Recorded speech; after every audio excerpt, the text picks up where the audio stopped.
which white men were dragged out of their homes. We didn't ask to be here. We didn't run away from home. We were stolen. And there has been no oppression for the white man in this country. Yep. Okay, Ms. Crockett. So many of you know that I practice law, but some of you don't realize that I actually was a business major out of Rhodes College in Memphis, Tennessee. And the emphasis that I got in my business degree was on finance. And as I traveled the country campaigning this election cycle, one of the things that I talked about was this idea that in finance, we always promote this idea of diversity. If you know anything about a portfolio, the one thing that you want to do is make sure that it's as diverse as possible, because at times certain stocks will perform better than others, and they will exemplify various strengths and weaknesses. And together, a diverse portfolio is usually what any good finance person would promote. They wouldn't promote that you solely invest in vanilla wafers, believing that that is going to be the strongest portfolio, but instead they may want to add some chocolate cake and some Twinkies into the mix to make sure that we have the best portfolio, because there will be different preferences by different people, and again, there will be different strengths. But as I sit here and I think about what we say and what I'm hearing as it relates to diversity when it comes to anything outside of making money, and to be clear, we are losing GDP every time we try to push back on this idea of diversity, because all of us bring something different to the table. But you consistently said over and over the word oppression, and every time that you said it, it was almost as if I was hearing nails on a chalkboard, because it seems like you don't understand the definition of oppression, and I'd ask you to just refer to Google to help you out. Oppression is the prolonged, cruel, or unjust treatment or control. That is the definition of oppression. And so as I sit here as a black woman who practiced civil rights, let me tell you, the reason that my colleagues wanted to make sure you understood the same black history that your side of the aisle wants to delete out of classrooms is because you can then misuse words like oppression. There has been no oppression for the white man in this country.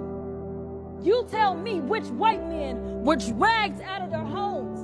You tell me which one of them got dragged all the way across an ocean and told that you are going to go and work. We are going to steal your wives. We are going to rape your wives. That didn't happen. That is oppression. We didn't ask to be here. We're not the same migrants that y'all constantly come up against. We didn't run away from home. We were stolen.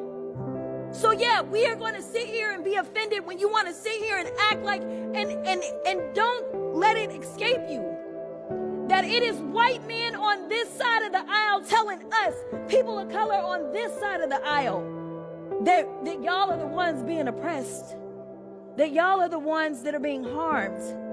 That's not the definition of oppression. You tell me the prolonged, cruel, or unjust treatment that you've had, and we can have a conversation. You could start with Exodus. The final thing that I will say on this particular issue, two things. There is an article from The Guardian, and it is a little old. It's from 2021, so I apologize. But it said that back then, just 3 years ago, white men represent 30% of the population, but 62% of office holders. These are the issues that we are constantly looking at and recognizing and trying to say, is this just? I can't even tell you how many white men have served in this chamber, but I can tell you that I am only the 55th black woman to be elected to Congress. And so when you want to talk about history and pretend as if it was so long ago, it wasn't.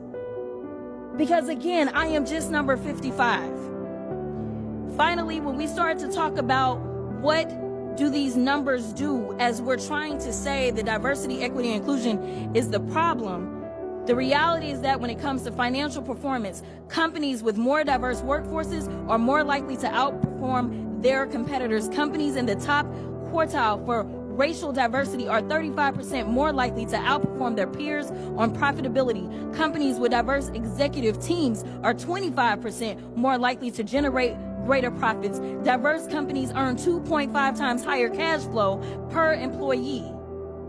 Diversity works.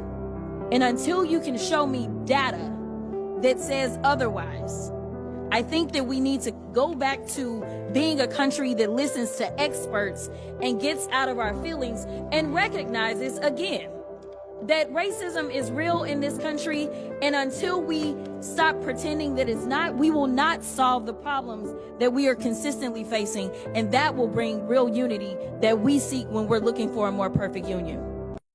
Hello, YouTube. Good afternoon. You know, this lady, Jasmine Crockett, was telling no lies. I have never seen a white man be oppressed in this country like every other race in this country. You know, I don't know where this senator was coming from when he said, oppression, and he's white. Maybe he's seen it in other countries where there's a lot of white people and he has seen it there. But I personally am with Jasmine. I've never seen it in my whole entire life being on this planet. But if you have seen it, please put in the comment below. Please, in the comments below, please tell me what you think about this. And how do you feel about her going off on this white man about him saying oppression? So please leave your comment down below. Have a great day, YouTube.